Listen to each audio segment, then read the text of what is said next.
बरकत उठा ली गई है, उठती जा रही है। इल्म उठा लिया गया है, उठता जा रहा है। अक्ल उठा ली गई है, उठती जा रही है।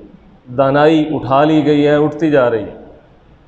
तो जो चीज़ गुम होती जा रही है, जो चीज़ हमसे ज़ाया होती जा रही है, मजमूई हैसियत में हमारी शऊरी हैसियत इस काबिल ही नहीं है कि वो ये समझे कि ये चीज़ उठती जा रही है, ये चीज़ आम होती जा रही है। हम सब मजमूई तौर पर ये समझते हैं कि हम सही हैं, हम जो कर रहे हैं सही कर रहे हैं, हम जो नहीं कर रहे हम सही कर रहे हैं कि ये नहीं कर रहे। या कहीं हमारे लाशऊर में कहीं कभी कभी ताहत शऊर पे उतरती है ये बात कि ये तुम गलत कर रहे हो, ये नहीं करना चाहिए, ये तुम कर रहे हो, ये नहीं करना चाहिए, ये नहीं कर रहे, ये करना चाहिए। कभी कभी ये बात शऊर पे आती है, लेकिन फिर वो गुम हो जाती है। क्योंकि मिन हैसुल कौम, जब कौम इज्तमाई तौर पर किसी चीज़ को छोड़े तो वो चीज़ छूटती ही जाएगी और एक दिन आएगा गुम हो जाएगी। फिर अगर याद दिलाई जाएगी तो लोग सो जाएंगे, सुनकर सो जाएंगे। नहीं, ये माजी का किस्सा था, हमारे लायक नहीं है, क्योंकि मजमूई तौर पर उन्होंने उसको छोड़ दिया। जिसको इख्तियार कर लिया वो उनका लाजिम हो जाएगा, उसको याद कराने की भी ज़रूरत नहीं, वो हर वक्त ही याद रहेगा। मिसाल के तौर पे हमने कुछ बुरे काम अपने मामूल का हिस्सा बनाए और मिन हैसुल कौम बनाए।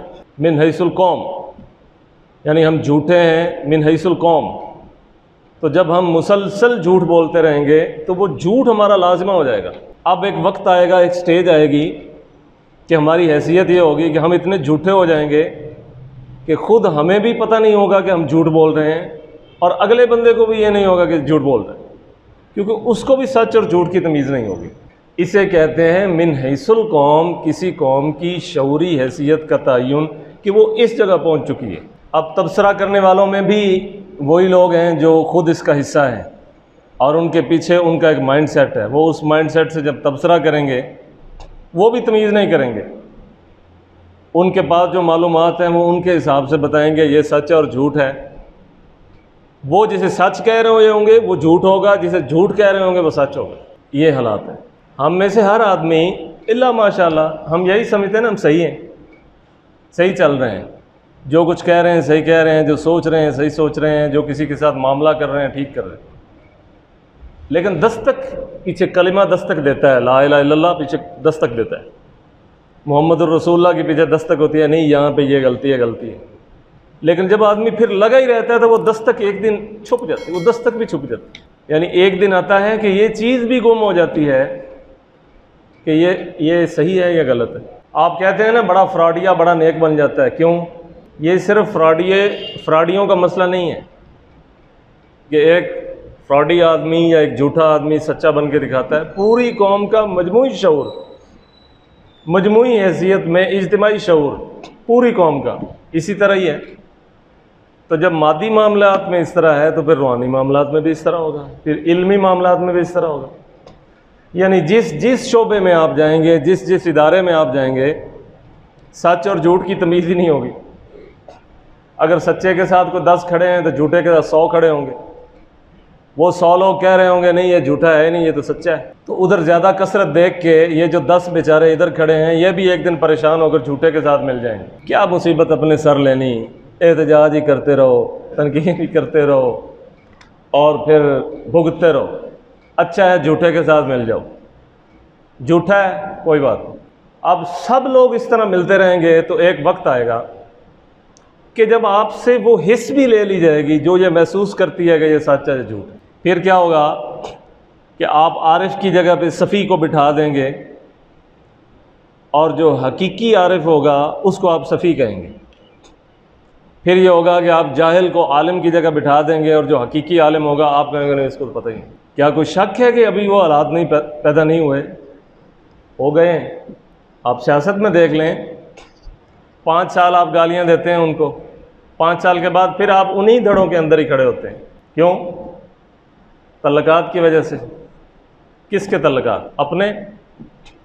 आप अपने ज़ाती तल्लकात की वजह से एक झूठे को खड़ा कर रहे होते हैं, आपको पता है करप्ट है, साथ दे रहे हो, यानी आपसे वो एहसास ही ले लिया जाता है। ये मफ़हूम है उस आयत करीमा का जिसमें ये जिक्र है कि इन्नल्लाह ला युग़य्यिरु मा बिक़ौमिन हत्ता युगय्यिरू मा बिअन्फुसिहिम, अपने अमल से सही नहीं करोगे तो तुम दुआएं मांगोगे, हम भी सही नहीं करेंगे। लिहाजा कितने लोग हैं जो हर साल उम्रा पे जाते हैं, हरमैन की सरजमीन पे जाते हैं, वलियों के दरबारों पे जाते हैं, मज़ारों पे जाते हैं, नेक लोगों के पास जाते हैं, कितनी दुआएं होती हैं। कुदरत नहीं बदलती, हालात नहीं बदलती ना। क्यों? क्योंकि मिन हैसुल कौम, इज्तिमाई तौर पर आपने ही बदलने के आगे खुद अपने अमल की रुकावट खड़ी कर दी है। यानी जब बदलने का वक्त आता है आप हाथ खड़े कर देते, फिर आप दुआएं मांगते हैं, नेक लोगों के पास, बुजुर्गों के पास, हरमैन चले जाते हैं, उधर मांगते हैं, गिड़गिड़ा के मांगते हैं, लेकिन मजमूई तौर पर आपकी हालत नहीं बदलती। इसलिए नहीं बदलती कि आप खुद ही रुकावट है। तो हैसियत जो है वो सिर्फ मादी नहीं होती, हैसियत शऊरी भी है, हैसियत रूहानी भी है, हैसियत इल्मी भी है। एक शहरी होने की हैसियत में मैं कैसा हूँ, एक मुसलमान होने की हैसियत में मैं कैसा हूँ, एक ज़िम्मेदार होने की हैसियत में मैं कैसा हूँ, एक ऑफिसर होने की हैसियत में मैं कैसा हूँ, एक मातहत होने की हैसियत से मैं कैसा हूँ। इन हैसियत का तयन किए बगैर आप कौम की मजमूई हालत को बेहतर नहीं बना सकते। आम बात है, हर आदमी कहता है इलाही सिराते मुस्तकीम दिखा, सिराते मुस्तकीम पे चला, लेकिन सिराते मुस्तकीम पर वो चलता नहीं। मतलब हम में से हर आदमी हर रकत में कहता है ना, ए दिन सिरातल मुस्तकीम, मुझे सिराते मुस्तकीम पे चला। उन लोगों का रास्ता जिन पर तूने इनाम किया, ना कि उन लोगों का रास्ता जिन पे गज़ब हुआ। लेकिन वो नमाज की हर रकत में ये चीज़ बार बार खुदा से मांग कर बाहर जाकर फिर उन्हीं के साथ ही खड़ा है जो मगदूबुन अलैहिम है। सज्जन उसके सारे मगदूबुन अलैहिम है, दोस्त उसके सारे मगदूबुन अलैहिम है, घर वाले उसके भी उसी हैसियत में, तल्लक उसके सारे उसी हैसियत में। अब सारा दिन तो उस हैसियत के साथ वो रहता है, जब खुदा के सामने आता है कहता है इहदिना सिरातल मुस्तकीम, फिर कहते हैं दिखाता नहीं। दिखाए क्यों? दूसरी तरफ उसने ये फरमा जो दिया है कि खुद नहीं देखोगे तो मैं भी नहीं दिखाऊंगा, मुझ पर वाजिब तो नहीं। तुम सूरज को देख के आंखें बंद कर लो तो मुझ पर वाजिब नहीं है कि मैं तुम्हारी आंखों को बंद करने के बावजूद रोशनी दे दूं। खोलोगे तो दिखा दूंगा, नहीं खोलोगे तो बंद है। फितरत किसी की पाबंद नहीं। अल्लाह ताला हमारे हालात बदलने का पाबंद नहीं है, वो इससे बेनियाज है। कौमें अपने हालात बदलती हैं तो वो बदल देता है, नहीं बदलती तो वो नहीं बदलता। हमने बदलने चाहे तो उसने हमारे बदल दिए। एक वक्त जब हमने हुकूमत की, हमसे मुराद है कि हमारे बुजुर्गों ने की, उस वक़्त अल्लाह ने हालात बदल दिए। फिर जब हमने अपने हालात ख़राब किए तो उसने ख़राब ही रहने दिए। उसके बाद जिन पर हमने हुकूमत की उन्होंने अपने हालात बेहतर करने शुरू किए तो अल्लाह ने उनके बदल दिए। तो ये मशरक़ व मगरब, ये अरब, ये फ़ारिस, ये रोम, ये ईरान, ये हबशा, ये मिडल ईस्ट, ये क्या है? कुछ नहीं है। जो हालात बदलना चाहते हैं मिन हैसुल कौम, मिन हैसुल कौम, चंद लोग नहीं, मिन हैसुल कौम। आपके यहाँ चंद वली अल्लाह हैं और आप नहीं चाहते कि आपकी औलाद भी औलिया में से हो। इसका मतलब है आप चंद को औलिया रखना चाहते हैं, बाकियों को नहीं बनाना चाहते। तो बाकियों को आप खुद ही नहीं बनाना चाहते और उन चंद से आप चाहते हैं कि हालात बदल जाएं, तो बदलें। हर 3-4 ज़िलों के बाद एक आधे बहुत बड़े बुज़ुर्ग का मकबरा है। बहुत लोग हैं मानने वाले, जानने वाले, जाते हैं, दुआएं नहीं करते। तो सब लोग ही दुआएं करते हैं, सब लोगों की सुन ली जाए तो मजमूई तौर पर हमारे हालात बदल ना जाएं, लेकिन नहीं बदलते। क्यों नहीं बदलते? कि चंद एक जो हैं मजमूई हैसियत में हम सब ख़राब करने वाले हैं, तो उन चंद एक के पास जाते हैं कि हमें मजमूई तौर पे बदल दो। तो ये कुदरत का कायदा नहीं है, ये फितरत की आदत नहीं है कि वो आपके चंद एक की वजह से बहुत सारों को बचाए तो रखे किसी बड़े अदाब से, तो ये एक अलग बात है। कोई इंडिविजुअली किसी का भला हो जाए अलग बात है, लेकिन मजमूई हैसियत में कौम का ज़मीर जाग उठे, मजमूई हैसियत में उनका इज्तिमाई शऊर बेहतर हो जाए, फ़िक्री तौर पर, अखलाकी तौर पर, ऐसा नहीं होता। आप बुज़ुर्गों के बारे में कहेंगे बुलंद खुल्क, बड़े अखलाक हैं, बड़े अखलाक हैं। हज़रत फ़लाने बुज़ुर्ग थे तो वो किसी चूड़े के साथ बैठ के खाना खाने लगे। किसी ने कहा कि ये हज़रत फ़लाँ हैं तो उन्होंने कहा इंसान है। ये उस बुज़ुर्ग की आप करामत सुना रहे हैं, लेकिन जब आपकी बारी आएगी आप नहीं बिठाएंगे, नहीं बिठाएंगे, आप अपने भाई को नहीं बिठाएंगे।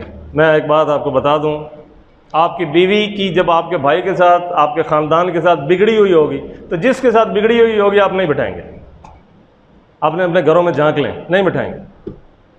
लेकिन फिर आप ही किसी बुज़ुर्ग के मकबरे पे जाएंगे और कहेंगे कि फ़लाँ तो हज़रत तो फ़लाँ किया करते थे। मैं ये कहूँगा कि बाबा फ़रीद उधार का नमक अपने दस्तरखान पे बर्दाश्त नहीं करते थे, लेकिन मैं किसी भी दफ्तर में जाऊँगा, मैं रिश्वतखोर हूँ जी, मैं लेता हूँ जी, मैं देता हूँ जी। तो क्या बाबा फ़रीद के उधार का नमक ना लेने से चेंज हो जाएगा शहर? चेंज हो गया है आप ये शहर?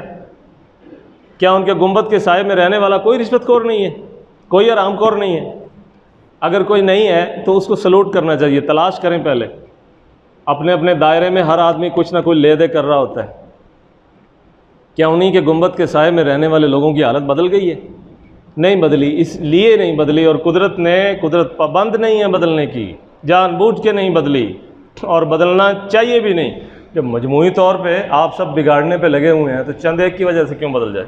नहीं बदलेगी। रसूल करीम सल्लल्लाहु अलैहि वसल्लम का रोज़ा है, हरमैन की सरज़मीन है, अरब हैं, अमीर हैं, आप उनके लिए क्या हैं? मिस्कीन हैं, फ़कीर हैं, गदागरी के लिए चले जाते हैं, पैसे लेकर आ जाते हैं, वो आपके बैंकों में पैसे रख देते हैं, कुछ अर्सा पड़े रहते हैं, आप फ़ायदा उठाते रहते हैं, उससे गरीबों को करते रहते हैं सेट। तो वो आपको सिर्फ इसलिए देते हैं कि हमारी ताकत बनाए रखेंगे, ये भी एहसासात की वजह से देते हैं, एहसासात की वजह से देते हैं, नहीं इसलिए देते हैं कि ढाल बने रहेंगे। बहुत कम है एहसास। आपकी हालत क्यों नहीं बदली? मदीना शरीफ के पास रहने वालों की हालत क्यों नहीं बदली? जुल्म हुए मुसलमानों पर कितने कितने, कोई अरब उठा है? हर एक के अपने अपने मुआहदे हैं, हर एक की अपनी अपनी ख़ानदानी बादशाहतें हैं, हर एक के अपने अपने मफादात। कौन सी उम्मत, कौन से एहसास? तो इंडिविजुअली कुछ फ़वाइद ज़रूर पहुँच जाते हैं। फ़ॉरेन फंडिंग होती है, किसी एक मसलक को, उसके मौलवियों को फ़ायदा पहुँच जाता है, दूसरे मसलक को होती है, उनको फ़ायदा पहुँच जाता है। लेकिन मजमूई तौर पर कोई तब्दीली आई है? एक पॉलिटिकल पार्टी एक गिरोह के साथ उनकी एफिलिएशन है, उनको फ़ायदा पहुँचता रहता है, दूसरी पार्टी की दूसरों के साथ है, उनको फ़ायदा पहुँचता रहता है, सारे खुश हैं जिनको पहुँच रहा है। मजमूई हैसियत में क्या अखलाकी हैसियत तब्दील हुई है? तो इसलिए हैसियत जो है वो सिर्फ मादी नहीं होती, हैसियतें कई हैं। लेकिन अब चूँकि हमें सिर्फ मादी हैसियत ही हैसियत मालूम होती है, इसलिए कि अरसा बहुत गुजर गया है इसी हालत में रहते रहते। आखिरी बात यह है, एक आदमी कहीं सफ़र पे जा रहा था, उसे मालूम ही नहीं है किधर जा रहा हूँ, जा सफ़र पे रहा, ना मंजिल का तयन है। कोई शख्स उसका सामान उठा के ले जाता है। अब वो थोड़ा नशे में है और उसको पता ही नहीं कि मेरा कोई सामान उठा के ले गया है। उसके बाद उसी सामान की जगह वो कोई और चीज़ ला के रख देता है। वो ये समझता है ये मेरा सामान है, वो सारे रास्ते यही समझता रहता है कि ये मेरा सामान है, क्योंकि जो दूसरा सामान आया था वो भी उसी तरह के बैग में था जिसमें उसका सामान था। अच्छा, जब मंजिल पे पहुंचा, बस उतर गया, उतरा तो वही बैग पकड़ा, चलने लगा। आगे लोगों ने कहा तेरा बैग है, उसने कहा मेरा ही बैग है। घर पहुंच गया तक जाके खोला तसल्ली से, तो फिर जाके पता चला कि सामान को देख के ये मेरा बैग नहीं है, वो तो और था, ये तो उसकी मिसल है। अब कुरान मजीद यहाँ फ़ैसला सुनाता है कि तुम्हें अपने सामान की होश उस दिन आएगी जब हम खोलेंगे और दिखाएंगे कि तेरा बैग ये नहीं, तेरा तो वो था। मुसलसल जब इसी कैफियत में लोग रहते हैं तो एक दिन आता है जब उनका अखलाकी हैसियत, फ़िक्री हैसियत, शऊरी हैसियत और दीनी हैसियत, ये सारी की सारी बंद हो जाती हैं और उनको थमा दी जाती हैं मादी हैसियतें, प्रोटोकॉल्स, अकरबा परवरी, रिश्वत और बदउनवानी और झूठ, जिसको वो सारी ज़िंदगी सच समझते रहते हैं। वमा अलैना इल्लल बलाग व आखिरु दावाना अनिल हम्दुलिल्लाह।